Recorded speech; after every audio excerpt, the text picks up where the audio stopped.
Hello, I'm Mike Hayes. In today's session, we'll be looking at improvisation, but we'll be coming at this subject from a totally different angle. We won't be talking about memorising licks, and we won't be using that see the chord, play that scale type of approach. We'll be using material that actually already exists in the composition. And that means your solos will be relevant to the tune that you're playing. And after all, jazz doesn't ask you to be yourself, it demands you to be yourself. So having said that, let's hop in and get to work on improvisation from a totally different angle.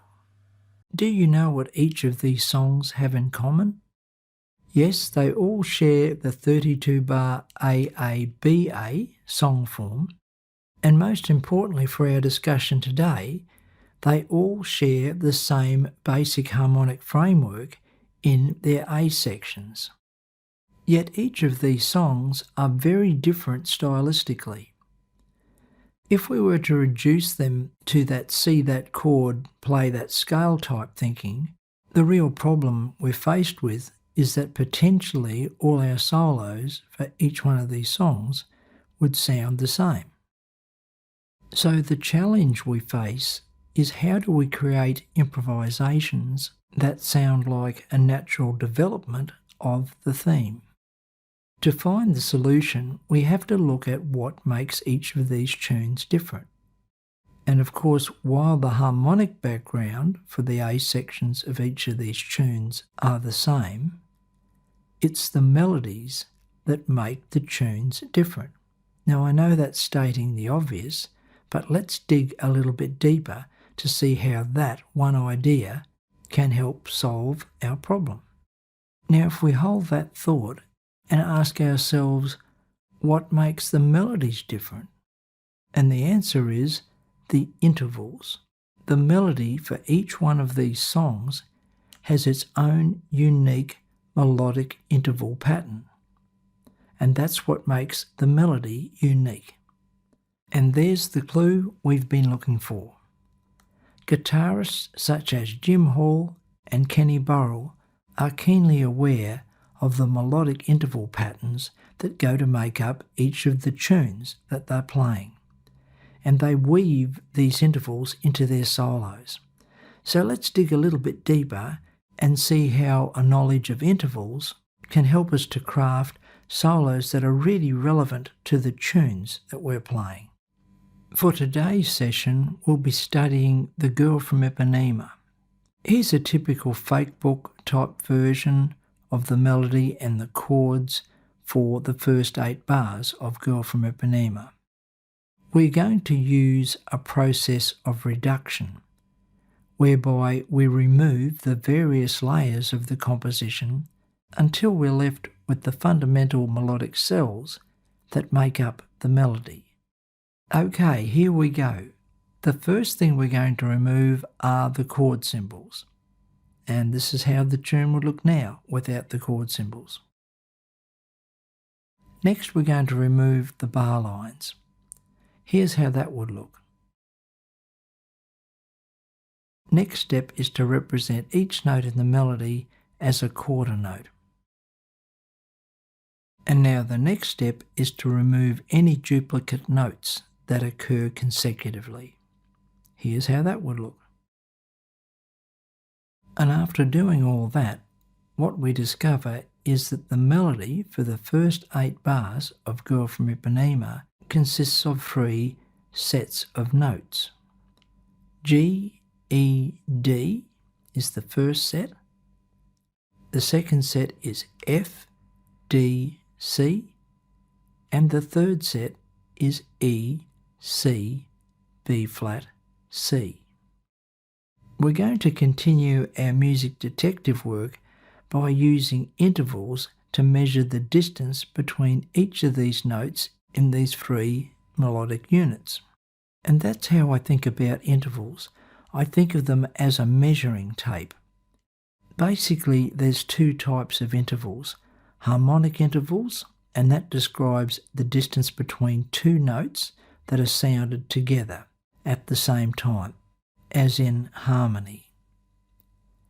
The other type of interval is the melodic interval, and that describes the distance between two notes that are sounded one after another, as in a melody, and that's the one we're interested in today, the melodic interval. Before we go any further, let's have a listen to both of those types of intervals. First, here's the harmonic interval with both notes played at once. And now here is the melodic interval where the notes are played one after another, as in a melody.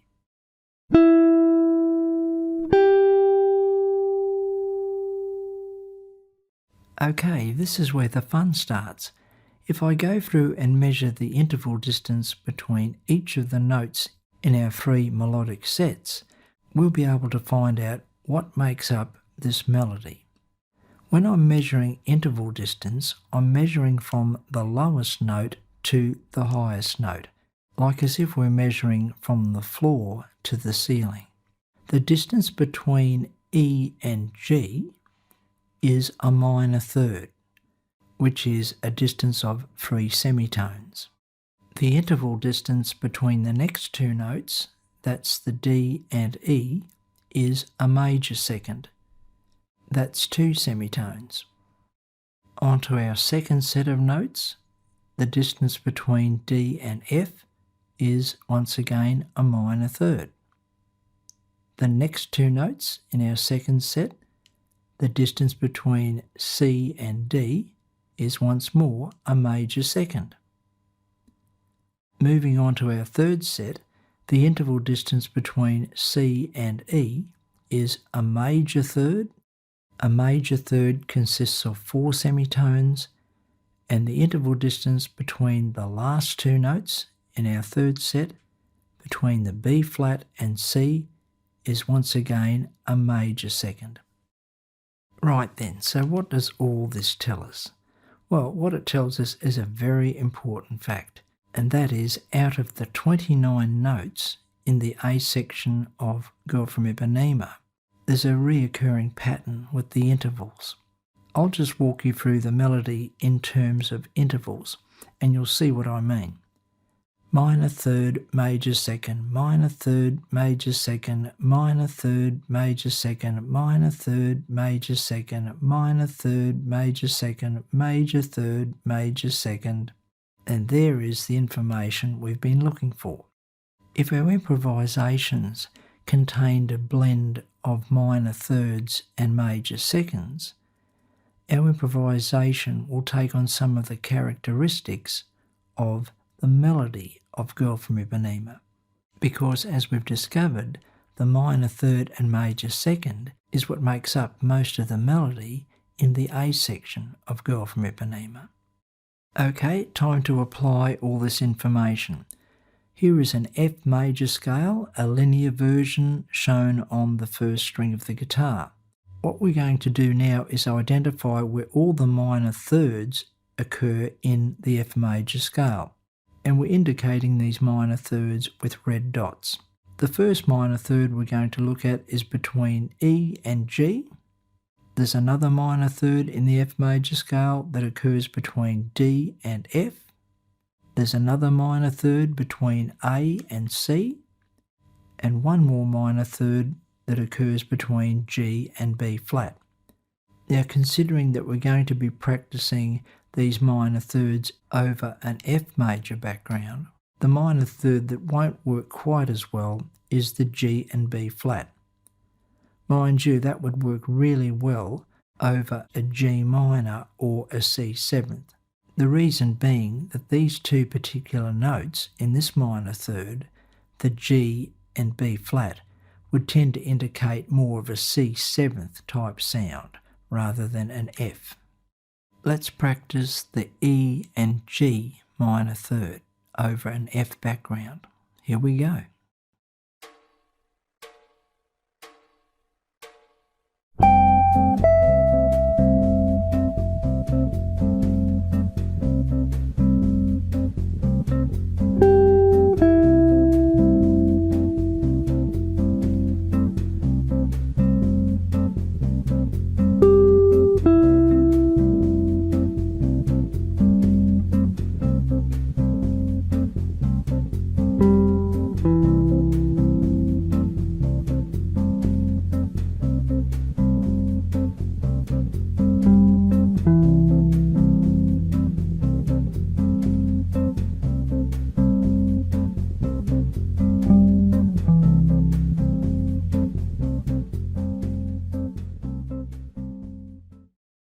let's practice the D to F minor third over an F background.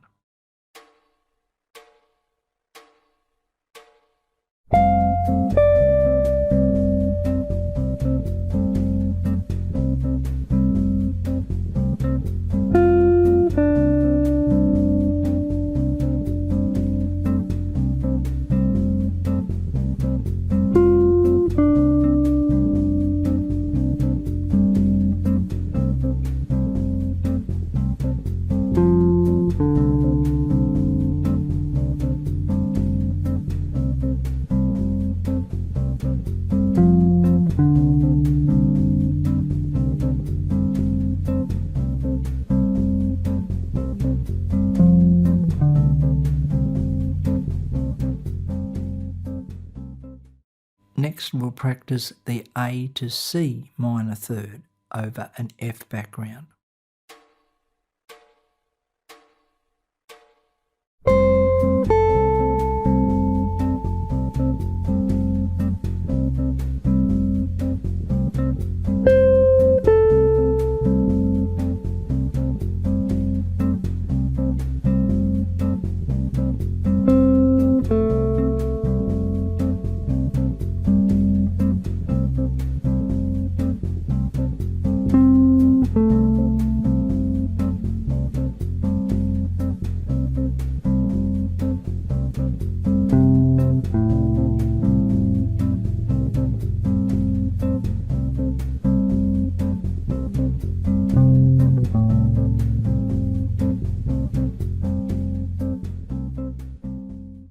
Let's try some major seconds. Here is the major second from C to D over an F background.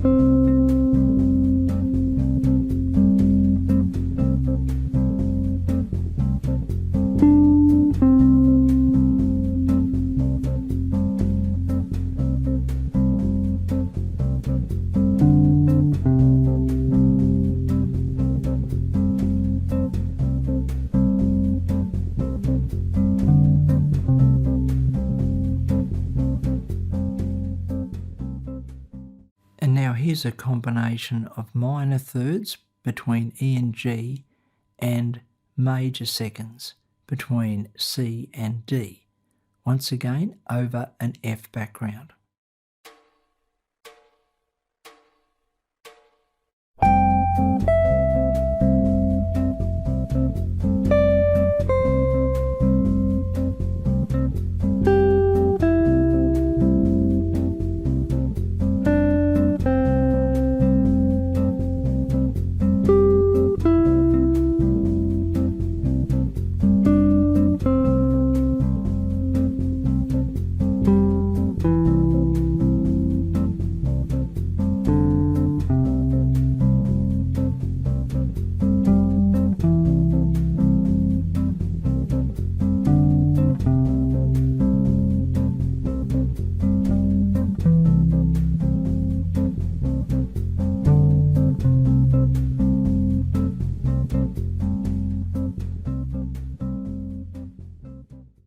To help you out with all this interval business, here's a chart showing you the geometrical layout of all the minor thirds on the guitar. Now this chart shows you where they occur on every string set except where the top note occurs on the B string. And here's how the geometrical design would look on those two strings, the third and second strings. And here's a chart showing you the geometrical locations of all the major seconds on the guitar, again except where the top note occurs on the B string. And now here's how the geometrical shape would look when you're playing them on the third and second strings.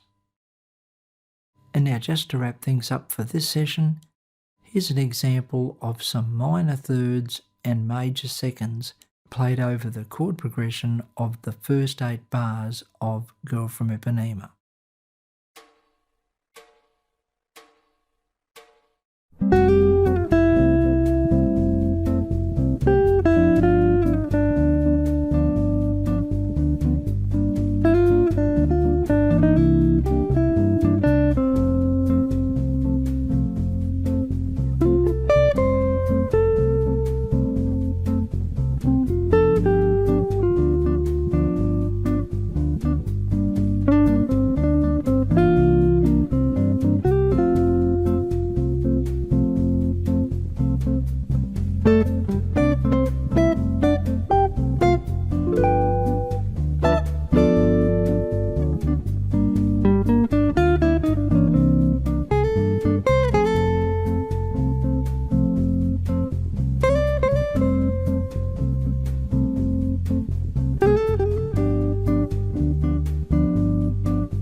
Well, that's it for today, folks.